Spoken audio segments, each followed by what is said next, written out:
Now let's zoom in on the conflicts that exploded as settlers moved west. This era includes what we call the American Indian Wars, a long series of conflicts over land and resources. There are key moments that help us track this pattern. The Indian Removal Act of 1830 set a precedent for forced relocation. Later, we see violence like the Sand Creek Massacre in 1864 and major resistance like the Battle of the Little Bighorn in 1876, where Sioux and Cheyenne warriors defeated Custer's forces. And by 1890 at Wounded Knee, the killing of Lakota ghost dancers marked the last major chapter of these wars. The long-term impact was devastating. Native communities faced loss of land, loss of resources, and confinement on reservations that often made survival extremely difficult. Poverty and malnutrition weren't accidental outcomes. They were the results of policies and military pressure. And then we have forced assimilation. One of the most disturbing examples is the boarding school system, including the Carlisle Indian School, built on the idea that Native children should be separated from their families and cultures.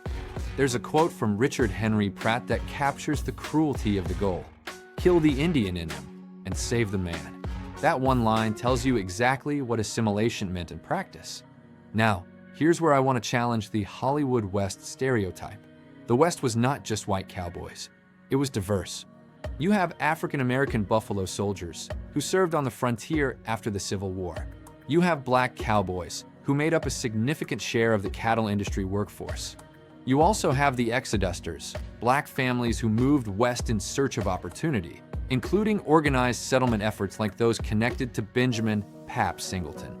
You have Mexican Americans in the Southwest, many of whom were promised rights after the Treaty of Guadalupe Hidalgo, but still lost land to white settlers and were pushed into the worst-paying, most dangerous jobs.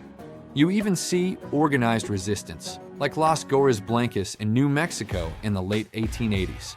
And you have Chinese immigrant communities facing intense discrimination, but still building schools, newspapers, and mutual support networks. Women, too, had a different set of opportunities in the West.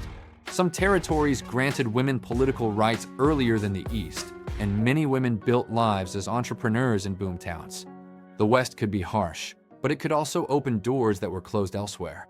Now, while all of that was happening in the West, the nation as a whole entered what we call the Gilded Age, a time of rapid industrial growth and immigration, but also extreme inequality and political corruption.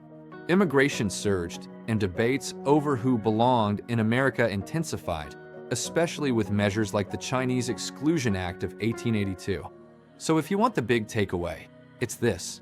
The period from 1870 to 1900 is a story of growth and transformation, but also a story of inequality, conflict, and the fight over who benefits from progress. Progress for some, dispossession for others, a nation remade.